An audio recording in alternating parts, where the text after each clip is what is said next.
sampaikan konvers terkait dengan penahanan tersangka dugaan tindak pidana korupsi, pengurusan dana hibah untuk kelompok masyarakat atau POKMAS di pemerintah Provinsi Jawa Timur tahun anggaran 2019-2022. Perlu rekan-rekan ketahui bahwa pokok-pokok pikiran atau pokir itu adalah gagasan dan aspirasi masyarakat yang dititipkan kepada anggota legislatif ya sebagai perwakilannya di Dewan Perwakilan Rakyat untuk diusulkan dalam rencana pembangunan daerah melalui penyusunan anggaran pendapatan dan belanja daerah atau APBD.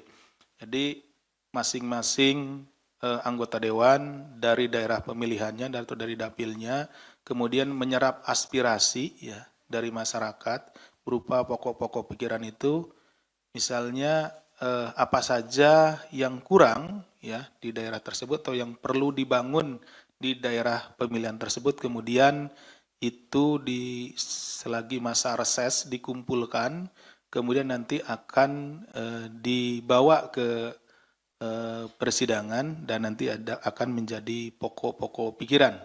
Misalkan apakah pembangunan fisik seperti jalan, kemudian jembatan, sekolah, atau mungkin rutilahu dan lain-lain, termasuk juga irigasi dan yang lainnya, itu yang akan menjadi pokok pikiran tersebut dan nanti akan dimasukkan di dalam penyusunan anggaran pendapatan dan belanja daerah atau APBD.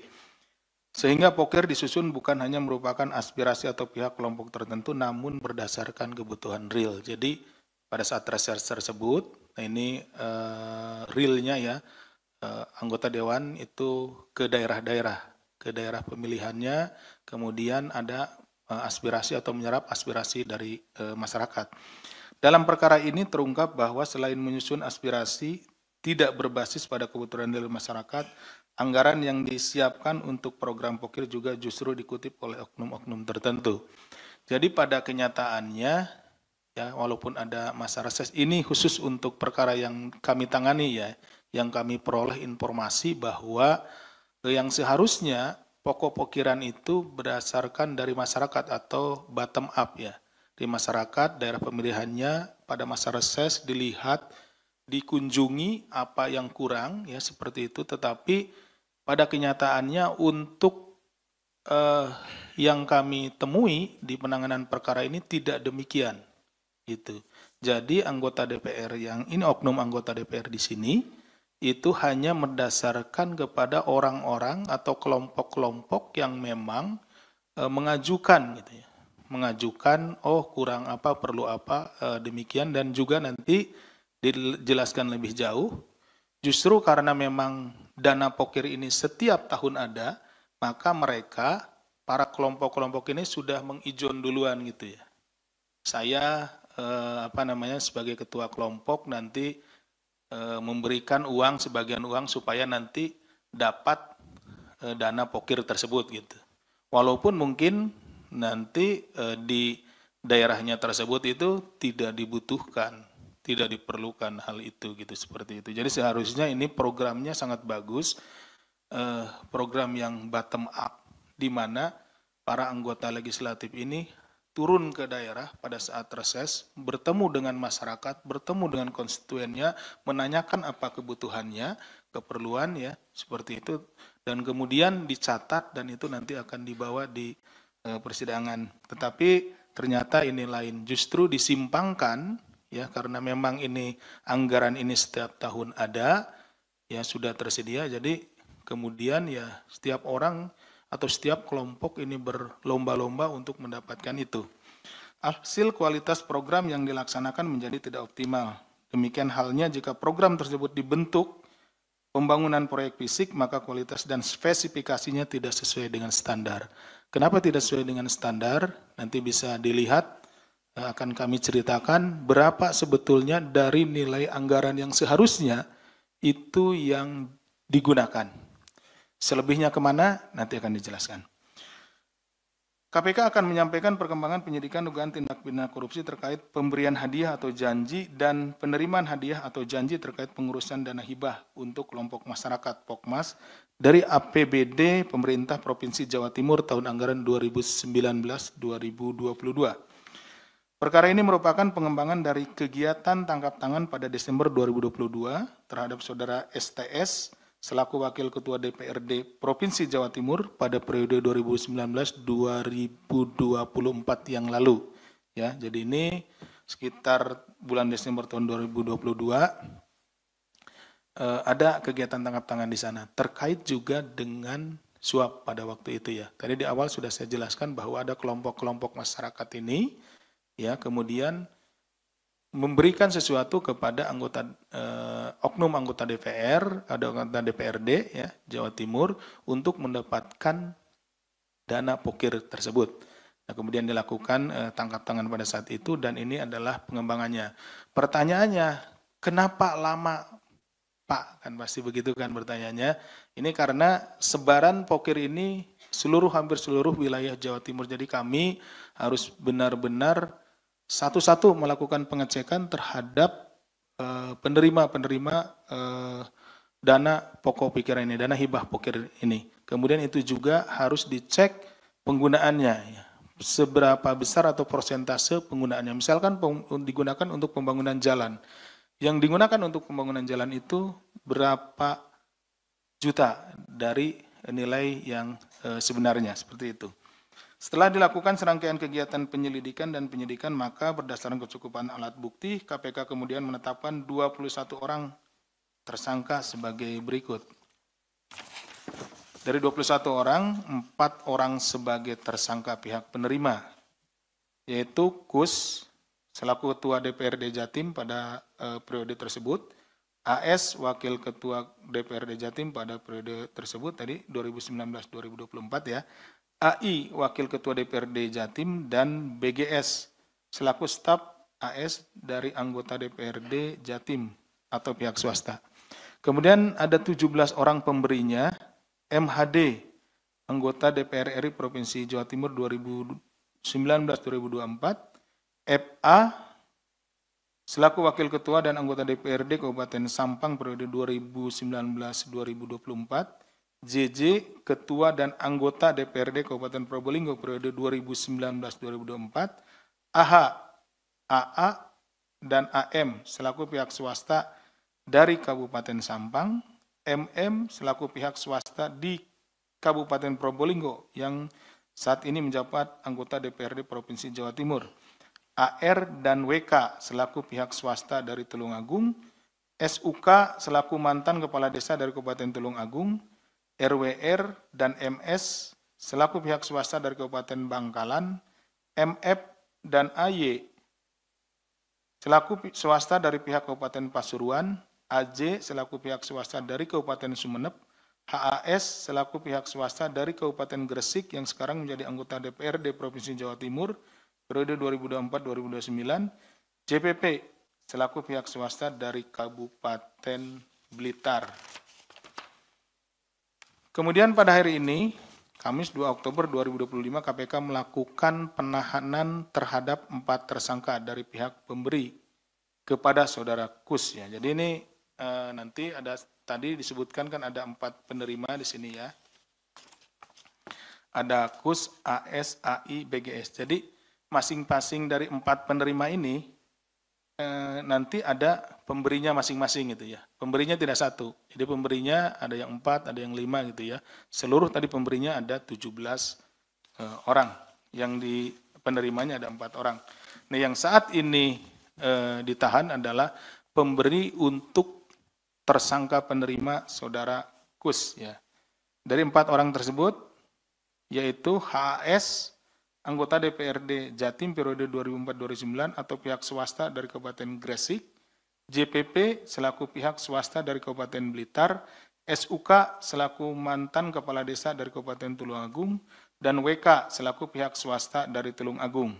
Nah, seharusnya ini 5 hari ini ya kami panggilnya, tetapi untuk WR sudah berkirim surat kepada kami minta dijadwalkan ulang pemeriksaannya karena kondisi kesehatannya tidak memungkinkan. Jadi sudah dipanggil pada hari ini yang bersangkutan mengirimkan surat ya karena alasan kesehatan. Terhadap keempat tersangka tersebut dilakukan penahanan untuk 20 hari pertama terhitung mulai tanggal 22 Oktober 2025 hari ini sampai dengan tanggal 21. Maaf ya, saya ulangi. Mulai tanggal 2 Oktober tahun 2025 hari ini sampai dengan 21 Oktober 2025 di Rutan Cabang KPK Merah Putih.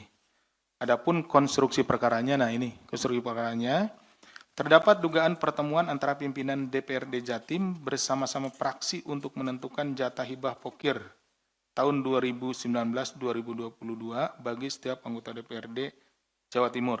Ya, jadi nanti dari APBD itu diberikan gelondongan gitu ya, kemudian dibagi.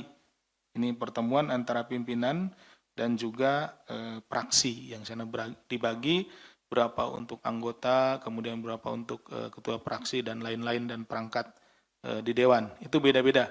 Ya. Kemudian terhadap saudara Kus, nah Kus tadi kan anggota DPRD, tapi kan ada jabatannya di sini nih. Kus selaku ketua, nah agak beda kan ya. Bahwa saudara Kus mendapat jatah dana hibah pokir mencapai 398,7 miliar. Ya. Dengan rincian sebagai berikut ini untuk 4 tahun ya. 54,6 miliar tahun 2019, 84,4 miliar tahun 2020, 124,5 miliar tahun 2021, dan 135,2 miliar tahun 2022. Kemudian dari jatah pokir saudara Kus tersebut diantaranya didistribusikan masing-masing. Ya. Pertama kepada HAS sebagai korlap yang memegang dana Pokmas di 6 daerah, yaitu Kabupaten Gresik, Bojonegoro, Trenggalek, Pasuruan, Malang, dan Pacitan.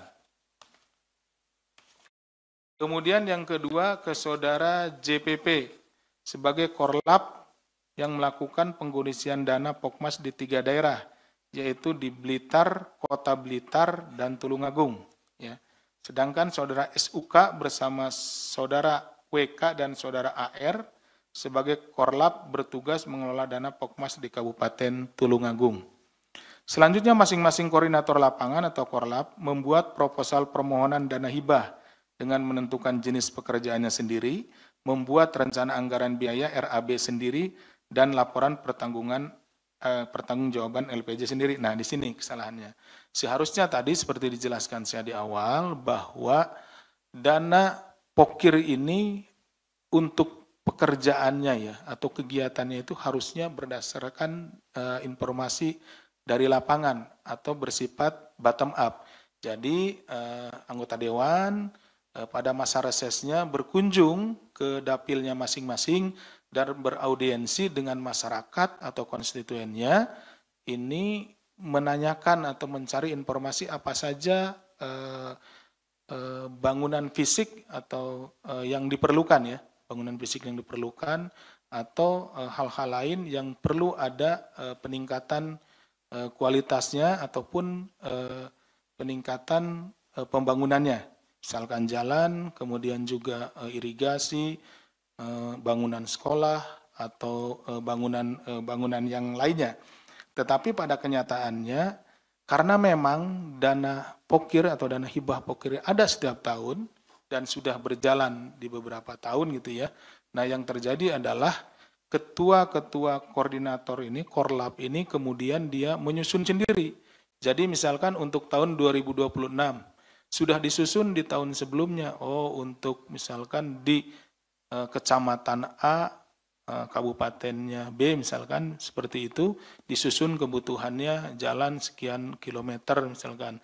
Nah dibuat RAB-nya sendiri, dibuat permohonannya sendiri gitu ya, kemudian diajukan.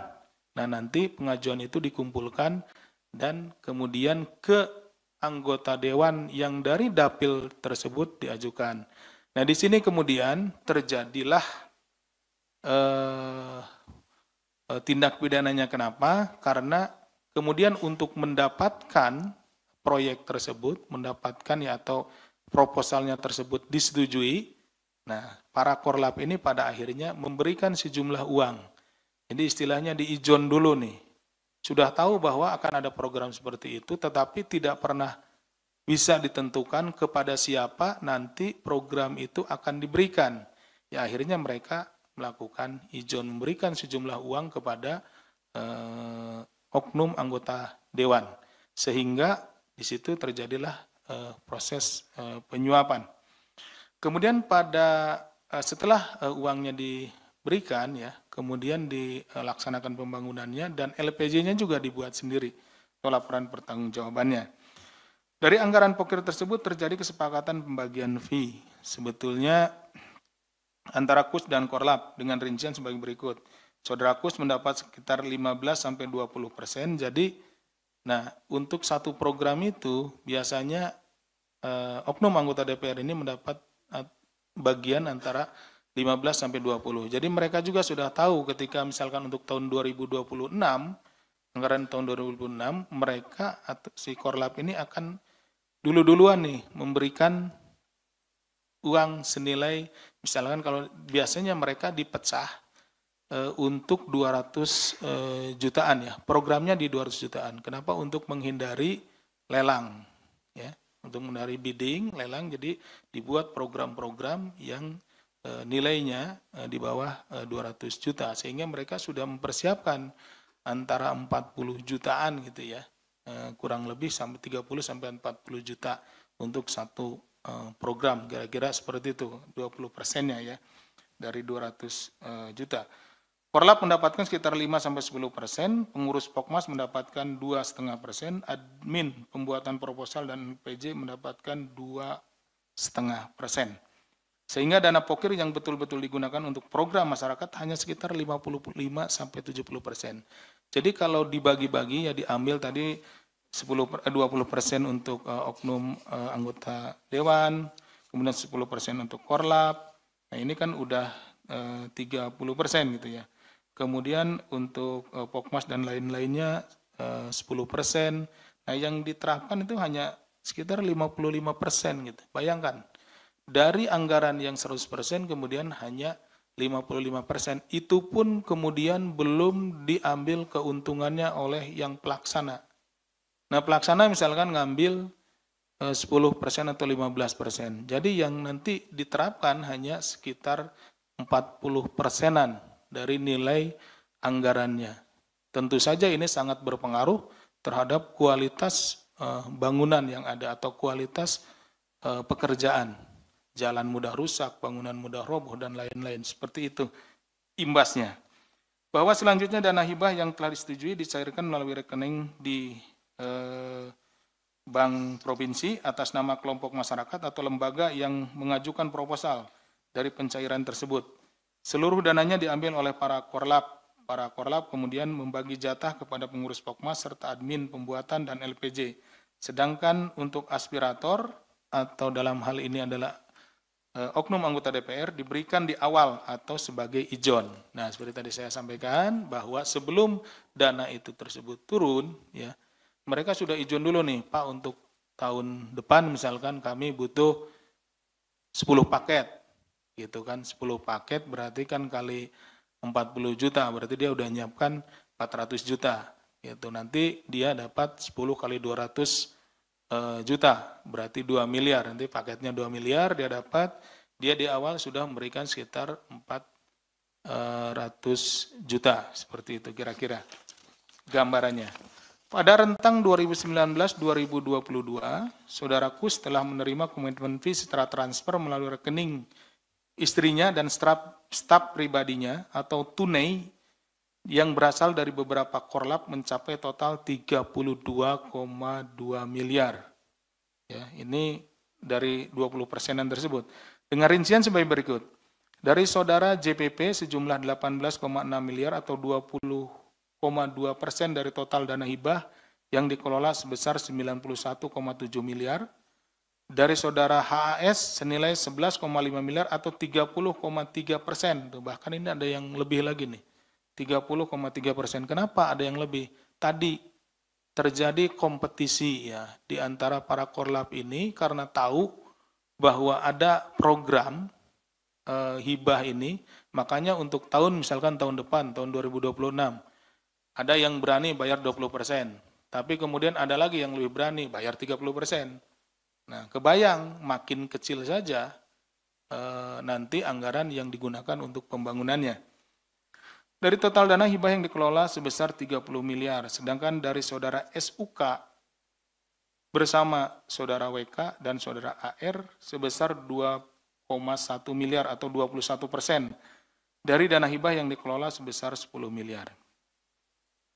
Dalam perkara ini KPK juga telah melakukan penyitaan terhadap aset-aset milik saudara KUS yang meliputi 3 bidang tanah dengan total luas mencapai 10.566 meter persegi di Kabupaten Tuban, 2 bidang tanah beserta bangunan dengan total seluas 2.166 meter persegi di Kabupaten Sidoarjo, dan 1 unit kendaraan roda 4. Atas perbuatannya tersangka JPP, HAS, SUK, dan WK disangkakan melanggar pasal 5 ayat 1 huruf A atau huruf B kecil atau pasal 13 Undang-Undang Nomor 31 Tahun 99 tentang Pemberantasan Tindak Pidana Korupsi, sebagaimana telah diubah dengan Undang-Undang Nomor 20 Tahun 2001 tentang perubahan atas Undang-Undang Nomor 31 Tahun 99 tentang Pemberantasan Tindak Pidana Korupsi, junto pasal 55 ayat 1 ke 1 KUHP. Secara simultan KPK juga aktif melakukan pendampingan kepada Pemprov Jawa Timur melalui fungsi koordinasi dan supervisi. Jadi setelah kejadian ini Kedeputian Koordinasi dan Supervisi juga melakukan pendampingan ya, karena program pokir ini, hibah pokir ini adalah memang program yang baik ya, program yang bagus, di mana program ini sebetulnya bagaimana menyerap aspirasi masyarakat terkait dengan apa-apa yang diperlukan, pembangunan apa saja yang diperlukan di masyarakat. Jadi dengan adanya praktek tindak pidana korupsi yang berhasil dibongkar, kami dari KPK melalui Kedeputian Koordinasi dan Supervisi melakukan pendampingan supaya hal ini tidak terjadi kembali dan pelaksanaan program pokir ini bisa dilaksanakan dengan sebaik-baiknya dan bisa memberikan manfaat yang sebesar-besarnya kepada masyarakat. Tentunya pembenahan dalam proses perencanaan dan penganggaran agar tidak terjadi tindak pidana korupsi kembali. Adapun KPK telah memberikan sejumlah rekomendasi perbaikan pada Pemprov Jatim, diantaranya penajaman tujuan pemberian hibah agar selaras dengan program prioritas daerah, kemudian penetapan kriteria penerima hibah yang selektif dan berbasis indikator terukur, transparansi dalam verifikasi dan seleksi penerima hadiah, serta pembangunan database terintegrasi antara pemerintah kabupaten, kota, provinsi, dan pusat, sehingga benar-benar bisa awasi.